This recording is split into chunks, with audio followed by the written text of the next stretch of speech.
टुन्नू जी, जरा ऊपर आसमान की तरफ तो देखिए। ये काले काले बादल चीख चीख कर कह रहे हैं कि इस बार की बारिश जंगल में आफत बनकर आने वाली है। हाँ रानो, तुम बिल्कुल ठीक कह रही हो। मैंने सुबह ही नदी के किनारे से सूखी लकड़ियाँ लाकर अपने घोंसले की छत पर बिछा दी हैं, ताकि पानी अंदर ना आ सके। ये तो आपने बहुत अच्छा किया टुन्नू जी। हमारी नन्ही गुड़िया और छोटा कुकू अब घर के अंदर बिल्कुल सुरक्षित रहेंगे। उन्हें ठंड नहीं लगेगी। हमारा घर तो ठीक है रानू, लेकिन मुझे सबसे ज्यादा चिंता उस सूखे पेड़ पर रहने वाले कालू कौवे के परिवार की हो रही है। ओहो, सच कहा आपने। कालू भाई का घोंसला तो पिछले साल की आंधी में ही आधा टूट गया था। इस बार की बारिश वो कैसे झेलेंगे? कालू सीधा है, लेकिन बहुत स्वाभिमानी है। वो किसी से मदद नहीं मांगता और चुपचाप अपनी गरीबी में दिन काटता रहता है। पर टुन्नू जी, इंसानियत के नाते हमें उनका ध्यान रखना चाहिए। शाम को जब बारिश थमेगी तो मैं खुद उनके घर जाकर देखूंगी। उधर पास ही के आम के बगीचे में हरिया तोता और उसकी पत्नी हरियाली तोती भी अपने घर को दुरुस्त कर रहे थे। राम राम टुन्नू भाई।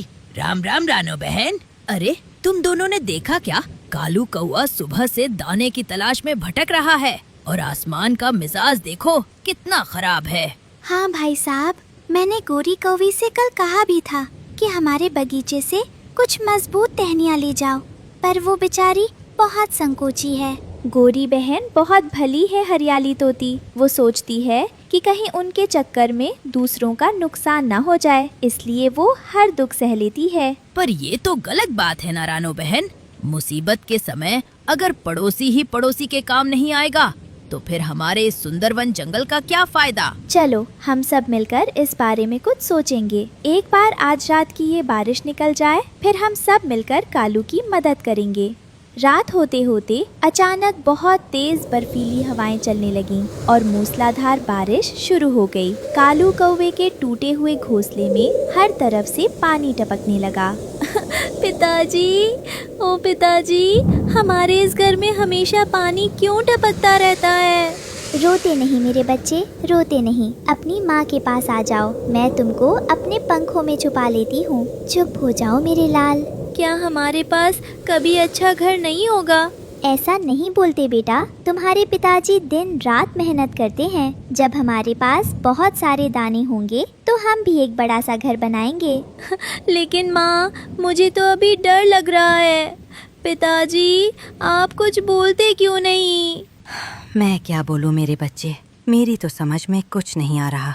ये तूफान हमारे इस बूढ़े पेड़ को आज छोड़ के नहीं जाएगा। गोरी कौवी ने दोनों बच्चों को अपने सीने से लगा लिया। कालू कौवा चुपचाप बाहर तेज बारिश को देखकर रो रहा था। हे भगवान, मैं कैसा अभागा पिता हूँ जो अपने मासूम बच्चों को एक सूखी छत भी नहीं दे सकता। दिन भर भटकता हूँ, फिर भी एक अच्छा घर नहीं बना पाता। कालू जी, आप खुद को मत कोसिए, इसमें आपकी कोई गलती नहीं है। आप तो अपनी तरफ से पूरी कोशिश करते हैं, पर हमारी किस्मत ही खराब है।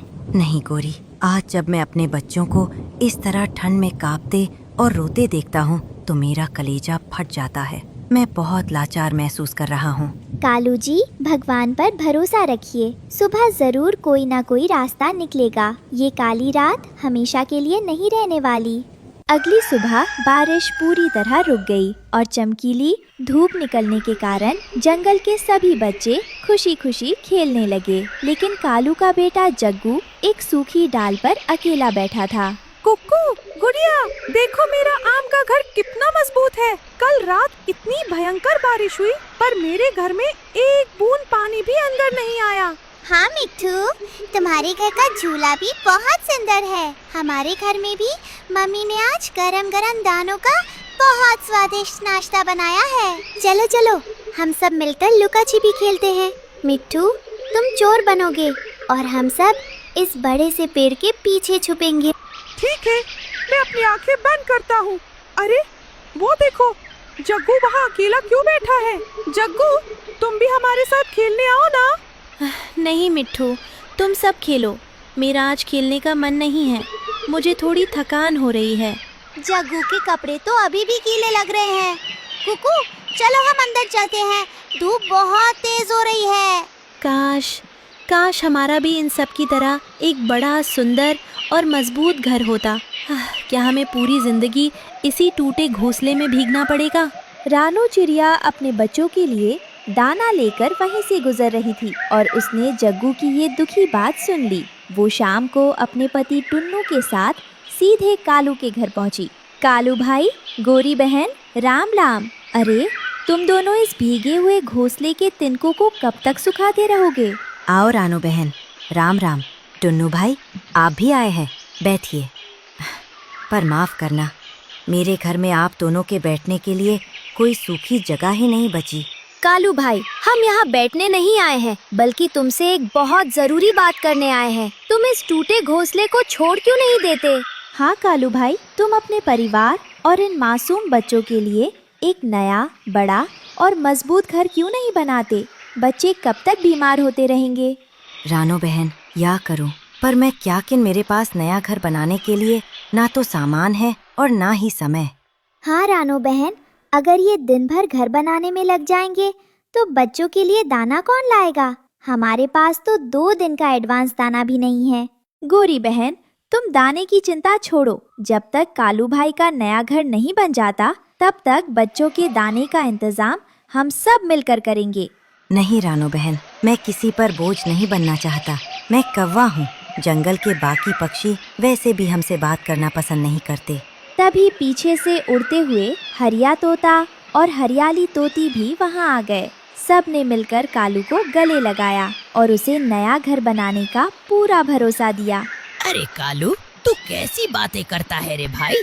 हम क्या इस जंगल में सिर्फ नाम के पड़ोसी हैं? तू खुद को अकेला क्यों समझता है? हाँ गोरी बहन, मुसीबत के समय जो जात पात या भेदभाव देखे वो पक्षी कहलाने के लायक ही नहीं है। हम सब एक ही सुंदरवन का हिस्सा हैं। हरिया भाई, आप सब सच कह रहे हैं?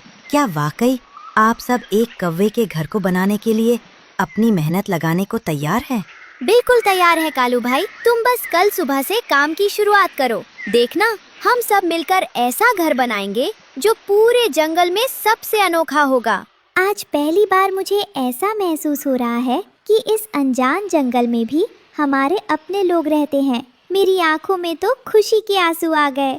तो फिर तय रहा, कल सुबह सूरज निकलते ही हम सब इस बड़े और मजबूत पेड़ पर कालू भाई का नया आशियाना बनाना शुरू करेंगे।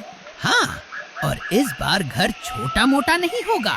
रानो बहन ने एक बहुत ही शानदार आइडिया सोचा है। हम बनाएंगे 3 मंजिला हरी घास का घर। अगले दिन से पूरा जंगल मिलकर कालू का नया घर बनाने में जुट गया। कई टाइप्स को लार मेहनत के बाद एक बहुत ही सुंदर 3 मंजिला हरी घास का घर तैयार हो गया। कालू भाई, बधाई हो। देखो, हमारी मेहनत रंग लाई। ये रही तुम्हारे घर की पहली मंजिल, जो पूरे परिवार के एक साथ उठने बैठने के लिए है। और ये देखो, ऊपर की दूसरी मंजिल, ये मजबूत बांस की लकड़ियों से बनी है, जो हमारे प्यारे जग्गू और उसकी छोटी बहन का नया कमरा है। ओहो, ये तो सचमुच बहुत ही प्यारा और आलीशान घर है। नदी किनारे की ये हरी इतनी चमक रही है जैसे कोई पन्ना हो। और अंदर की बुनाई तो देखिए, हरियाणी तोती ने इतनी बारीकी से घास को बुना है कि हवा भी अंदर नहीं आ सकती। गुटरगु गुटरगु। राम राम कालू भाई। अरे वाह, मैं तो उड़ते हुए जा रहा था, पर इतना सुंदर 3 मंजिला हरा बंगला देखकर खुद को रोक नहीं पाया।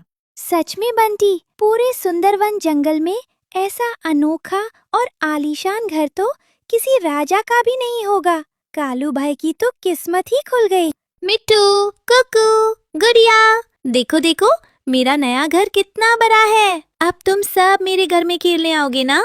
हाँ जग्गू, अब तो हम रोज शाम को तुम्हारी 3री मंजिल की बालकनी में आकर झूला झूलेंगे और खूब सारी मस्ती करेंगे। उस रात कालू का पूरा परिवार अपने नए और आलीशान घर में बहुत खुश था।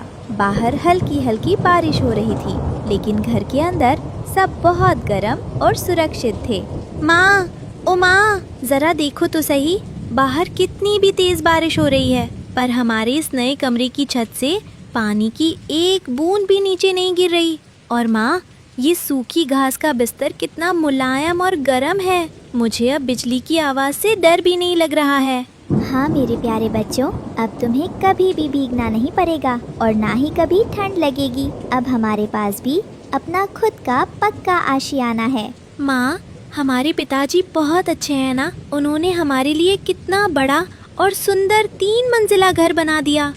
तुम्हारे पिताजी तो अच्छे हैं ही बेटा, लेकिन उनके साथ साथ जो हमारे पड़ोसी हैं, रानो आंटी, हरिया अंकल, वो सब बहुत देवता जैसे पक्षी हैं।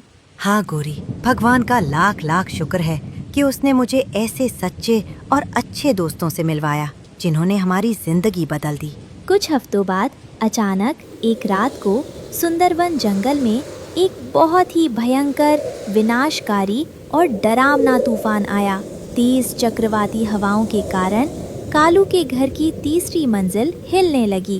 कालू जी, जल्दी उठिए, ये कैसी भयानक आवाज आ रही है। देखिए, हमारा पूरा पेड़ कितनी जोर जोर से हिल रहा है। पिताजी, बचाओ! ऊपर की छत से लकड़ियाँ टूटकर नीचे गिर रही हैं। हवा इतनी तेज है कि खिड़कियाँ अपने आप खुल रही हैं। मुझे बहुत डर लग रहा है।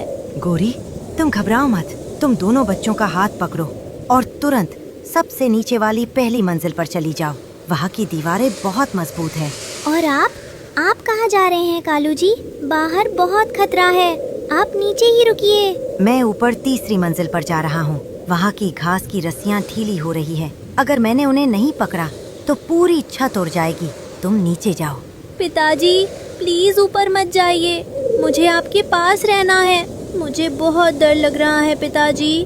चक्कू, तू बहादुर बच्चा है ना। अपनी बहन और माँ का ध्यान रख। मैं अभी ऊपर जाकर सब ठीक करके नीचे आता हूँ। तुम सब नीचे भागो। सुबह जब तूफान पूरी तरह रुका तो चारों तरफ तबाही का मंजर था। कालू के आलीशान घर की ऊपर की दोनों मंजिलें टूटकर पूरी तरह जमीन पर बिखर चुकी थीं। हमारा सुंदर घर टूट गया। पिताजी देखिए, मेरा कमरा, मेरी खिड़की, सब कुछ नीचे गिर गया। भगवान ने हमारा महल हमसे फिर से छीन लिया। हाँ, सब खत्म हो गया गोरी, सब खत्म हो गया। मेरी किस्मत में ही कभी सुख से रहना नहीं लिखा है। मैं एक बार फिर हार गया। पिताजी, अब हम फिर से भीगेंगे? अब हम फिर से उसी पुराने भीगे हुए घोंसले में रहने जाएंगे क्या? मुझे बहुत दुख हो रहा है। नहीं मेरे बच्चे, अब मुझ में फिर से इतनी मेहनत करने की ताकत नहीं बची। मेरी महीनों की मेहनत इस तूफान ने एक पल में मिट्टी में मिला दी। मैं तो बहुत खुश था माँ कि मेरे पास भी एक बड़ा घर है, पर अब सब कुछ टूट गया। अब हमारा कोई घर नहीं रहा। हाय हाय रे किस्मत, तूने मुझे कहीं का नहीं छोड़ा।